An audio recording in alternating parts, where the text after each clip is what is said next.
A video recently surfaced on X showing a young woman at a train station in China acting aggressively toward a male station worker. It is believed the woman could have watched the CCP film Nezha too many times. The woman, who has short hair, was seen shouting and cursing at the worker. While yelling, she repeatedly slapped the man, who was much taller than her, and said things like, "I'm the reincarnation of Nezha. Why are you trying to stop me? If you don't kill me today, I'll kill you. I have military power in my hands. I have everything." As she spoke, she slapped the worker again and even challenged him to hit her back.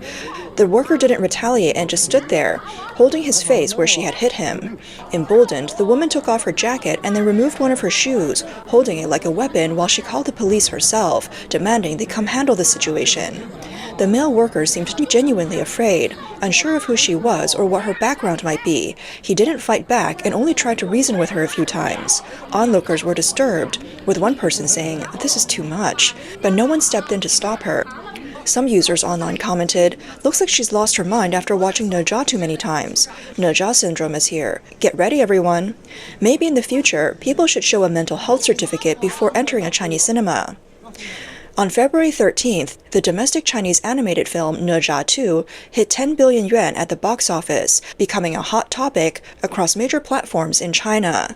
By February 17th, the film's total box office revenue, including pre-sales and overseas earnings, had surpassed 12 billion yuan. It overtook The Lion King to become the 10th highest grossing animated film in global history. Nezha 2 is now the third highest grossing animated film worldwide, just behind Frozen 2, which brought in $1.5 billion. In response, Chinese state media outlet Xinhua praised the movie, calling it a showcase of China's cultural confidence and a source of national pride, declaring that Chinese cinema has risen again. Meanwhile, a few lines from the movie have gone viral, including, "I'd rather become a demon than a god. Life and death mean nothing to me. My fate is mine, not heaven's." These phrases have been adopted by many nationalists and internet commentators as motivational slogans. However, some online commentators poured cold water on the hype, with sarcastic remarks like, "Stop acting, go downstairs for a COVID test. Even your e-bike isn't under your control. Ask the souls of those who died in the Xinjiang lockdown who really controls their fate." Others pointed out that the film's success wasn't purely based on the movie's quality, but was pushed through strategic scheduling, aggressive promotion, and even forced participation. They questioned how these box office numbers were actually achieved. On February 15th, a Pacific cinema in Guangyuan, Sichuan, displayed a lightbox advertisement, stating that to support Nezha 2, they would not schedule screenings for Captain America 4. At the same time, nationalist and pro-government commentators were seen calling for negative reviews of Captain America 4. One commenter said, "Captain America 4 is probably trash, otherwise the CCP wouldn't have approved its release, but judging from how the authorities are handling Nezha 2 is clearly much worse." Some people even elevated the movie's box office numbers to a matter of national pride. One nationalist claimed, "Nezha 2 breaking 10 billion yuan is a direct reflection of China's national fortune." A blogger mocked this, saying, "How does a commercial film have anything to do with national destiny? What about Jiaolong Operation, which flopped, and all those other box office disasters? Why didn't you mention those?" Meanwhile, some netizens revealed that companies, schools, and party organizations were organizing free screenings of Nezha 2 for their employees, students, and staff. One person commented, "We've known all along how they got that 10 billion yuan box office. It's just like People's Daily, which claims to have the largest circulation in the country. If it weren't for mandatory subscriptions, who would actually pay for it?" Chinese media outlets have been actively promoting stories of people going out of their way to support the movie. The Sohu media account, Fitness Giant, reported that on February 17th, a young man spent a significant sum to buy 28 tickets to express his support for the film. On February 16th, Jiupai News reported similar cases, like a young man who paid out of pocket to take over 160 of his fellow villagers, including more than 100 children, to watch Nezha 2. In Kunshan, Jiangsu, one company arranged screenings for all its employees and their families. The Chinese Communist Party state media has been aggressively using the success of Nezha 2 to showcase China's growing influence in the global film industry. Many nationalists have followed suit, praising the movie, but critics have pushed back, calling the content vulgar and culturally distorted. One blogger even described the film as toxic. Meanwhile, overseas scholars have warned that the free world should stay alert to the dangers of CCP cultural propaganda being exported abroad. A mainland Chinese netizen posted a harsh critique of the movie, saying that it lacked storyline and failed to convey any positive values. They described the entire film as filled with boring, cringe-worthy moments and reflective of a cultural inferiority complex. However, their post was quickly deleted. Another commenter wrote, "I think people are hyping Nezha 2 way too much. It doesn't live up to the name. The plot is cliché, with predictable twists and an awkward awakening moment that made me wonder if I was watching a children's film. Plus, they threw in some cringe-worthy jokes that just made me uncomfortable." On X, many users shared negative reviews. "The story drags. I couldn't sit through more than 30 minutes. This feels like CCP propaganda, like DeepSeek. First, the whole nation trading stocks, then it's the whole nation boycotting Japanese seafood, and now it's the whole nation watching this movie." Some speculated that Nezha 2 was trying to challenge government authority, but within the film industry, most experts believe it strictly adhered to China's censorship guidelines and never crossed any political red lines. A director surnamed Zhang explained, "Nezha's rebelliousness is aimed at so-called feudal remnants, not the current CCP system. That's why it passed censorship without issue." The film ultimately reinforces the idea of the CCP as an unbreakable authoritarian regime. No matter how powerful you are, you can't overthrow it. If the plot had ended with the heavens being toppled, it would never have been approved. Associate Professor Ng-Ke Kwang at the Hong Kong Baptist University Film Academy noted that fantasy films can offer joy, imagination, and emotional release. He said Nezha 2's rebellious spirit resonates with young people and middle-aged audiences who feel disillusioned with China's economic situation. However, he pointed out that the film's rebellion was carefully contained, never threatening the top-level power structure or introducing any clear nationalist message. It stayed well within the political boundaries. Many netizens have claimed that the film's success is entirely backed by the CCP.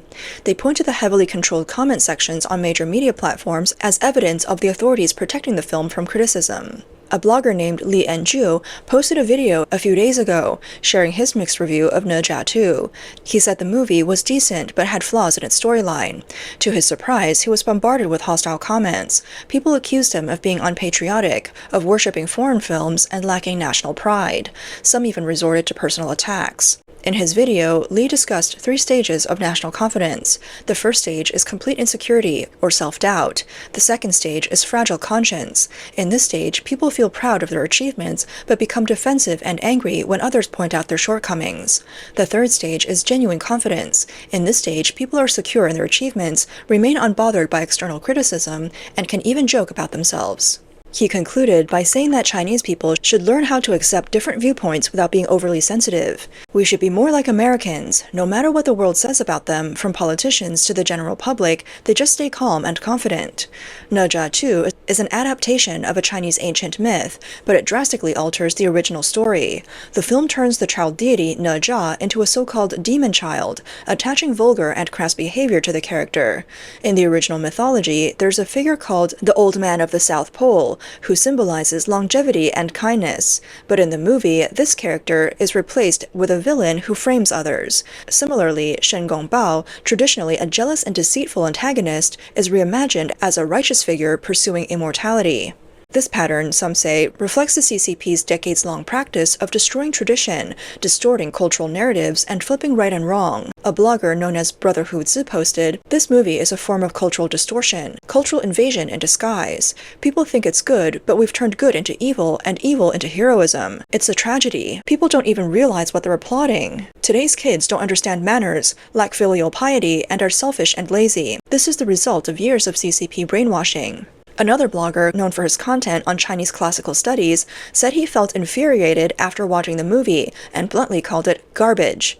"I watched the beginning and the end. The middle was so dull I kept dozing off. It's just a mess of a plot, shameless rewriting, and flashy effects, and yet it passed censorship, swept through the country, and raked in people's hard-earned money, all while distorting traditional culture. It's heartbreaking to see."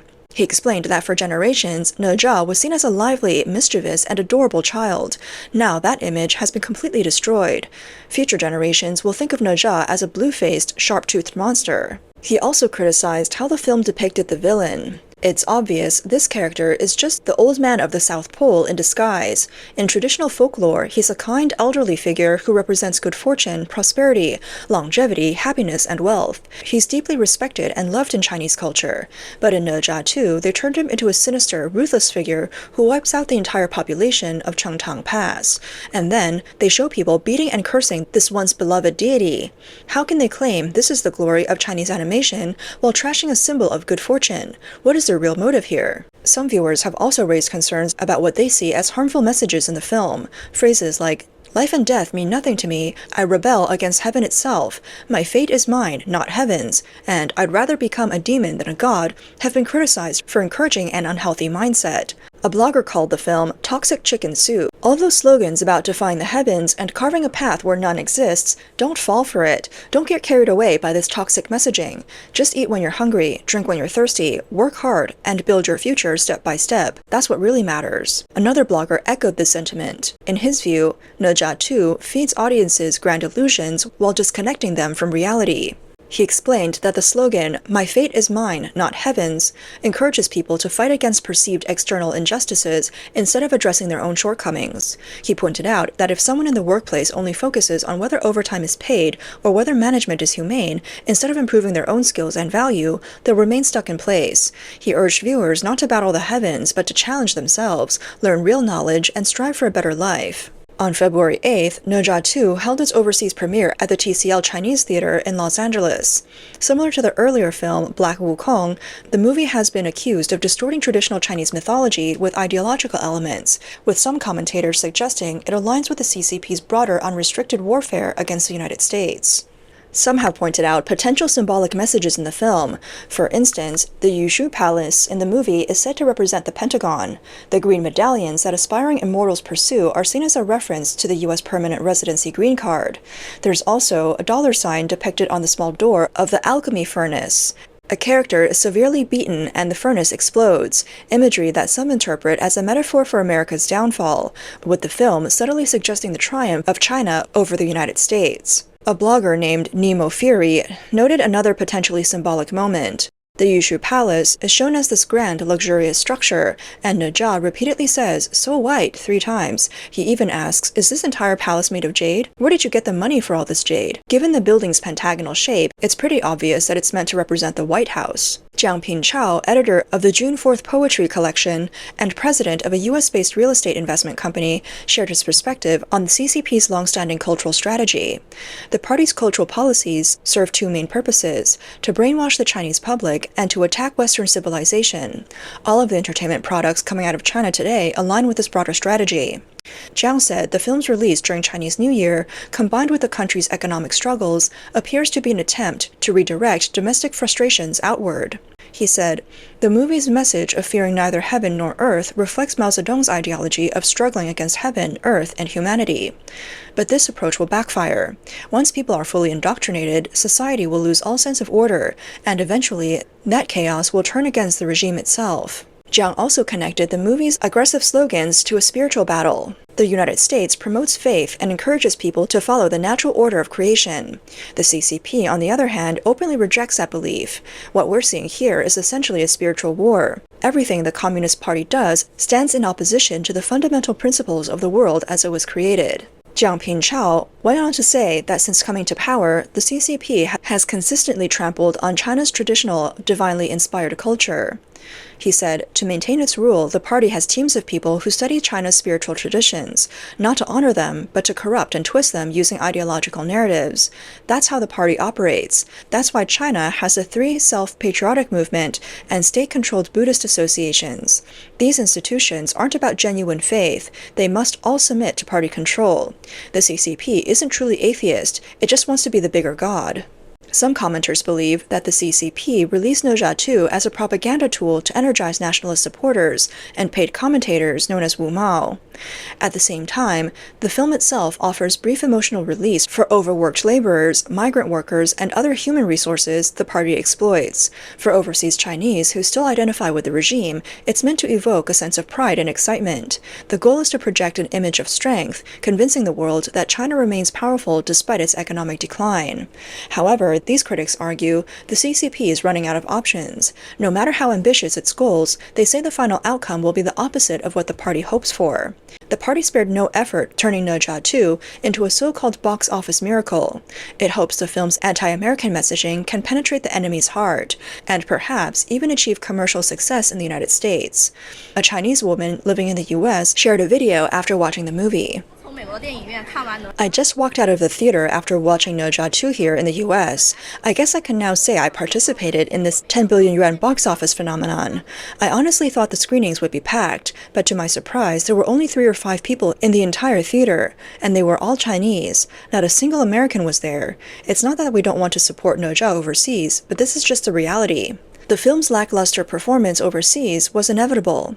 The CCP has spent years trying to export its version of communist culture under the guise of traditional Chinese heritage, but many countries have since distanced themselves from institutions like the Confucius Institutes, recognizing them as propaganda tools. This growing global skepticism has left CCP-backed cultural exports with little credibility abroad. One commentator said, "Far from boosting China's image, Nezha 2 only adds another stain to the CCP's reputation in the eyes of the world." Back in mainland China, the movie may look like a success on the surface, but critics warn it's a double-edged sword. While the party uses the film to inject nationalist fervor into young people, it may be underestimating the depth of their frustrations.